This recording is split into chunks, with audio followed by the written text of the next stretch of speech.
जैसा कि आप जानते हैं कि बीसीसीआई की तरफ से आईसीसी को कंप्लेन की गई थी कि आप हारिस रऊफ और साहिबजादा फरहान के खिलाफ एक्शन लें, और सेम इसी तरह पाकिस्तान क्रिकेट बोर्ड पीसीबी ने आईसीसी को कंप्लेन की गई थी कि आप सूर्य कुमार यादव के अगेंस्ट एक्शन लें कि जो उन्होंने पहले मैच के बाद प्रेस कॉन्फ्रेंस में डायरेक्टली पॉलिटिक्स इन्वॉल्व की, और उन्होंने कहा कि मैं ये जीत पहलगाम अटैक में जो लोग मारे गए उनको डेडिकेट करता हूँ।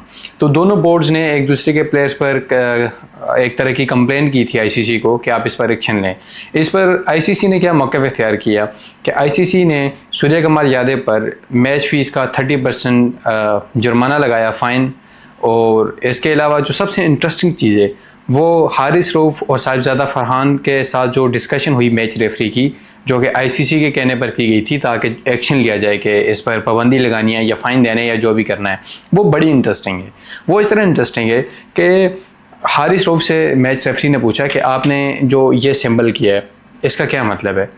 तो हारिस रऊफ ने कहा कि मैं तो नहीं जानता इसका क्या मतलब है, आप बताएं क्या मतलब है। तो मैच रेफरी ने कहा कि नहीं मैं नहीं जानता, आप बताओ। हारिस रऊफ ने कहा कि नहीं मैं भी नहीं जानता।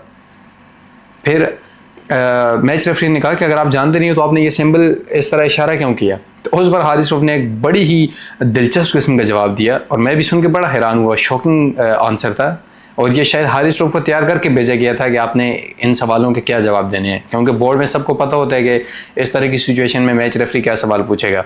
तो हारिस रऊफ ने कहा कि मैं तो पाकिस्तानी क्राउड के सामने फील्डिंग कर रहा था, तो वो बू कर रहे थे, लाइक शोर शराबा कर रहे थे, तंग कर रहे थे मुझे। तो मैंने इस तरह किया कि मैं कह रहा था कि अगर 160 हो तो हम ये मैच जीत सकते हैं, या अगर 160 से पहले हमें विकेट मिल जाए तो ये मैच हम भी फिर मैच के अंदर हैं, अभी तक हम मैच से निकले नहीं हैं।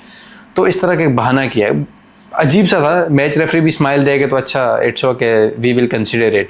मैच रेफरी भी श्योर नहीं था कि अब मैं इसको क्या बताऊं, क्योंकि एक्चुअली मैच रेफरी को भी पता है कि इसका क्या मतलब है, हारिस रऊफ को भी पता है उसने किया इसका क्या मतलब है, आप भी जानते हो उसका क्या मतलब है, मैं भी जानता हूँ इसका क्या मतलब है। लेकिन हारिस रऊफ ने बात को गोलमोल किया।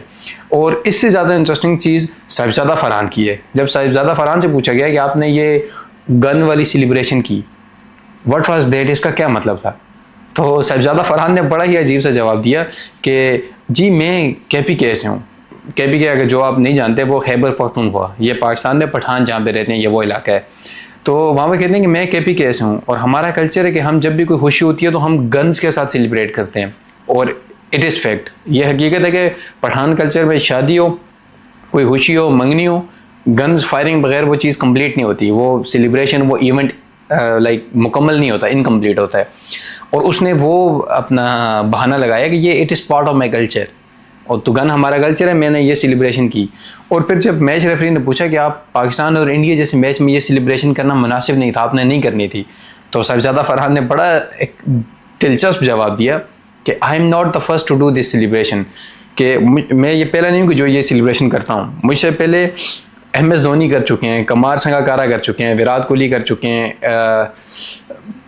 मैं भूल गया है इनका, सर वेव रिचर्ड्स कर चुके हैं। तो ये कोई नई बात नहीं है। तो मैच रेफरी ने कहा नहीं, स्टिल फिर भी मैच की सिचुएशन ऐसी थी कि ये पाकिस्तान इंडिया और आप जानते हैं हालात ये वो।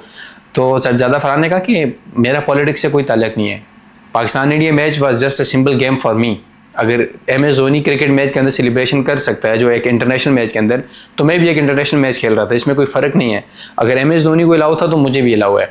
बड़ा एक दिलचस्प जवाब था साहिबजादा फरहान का।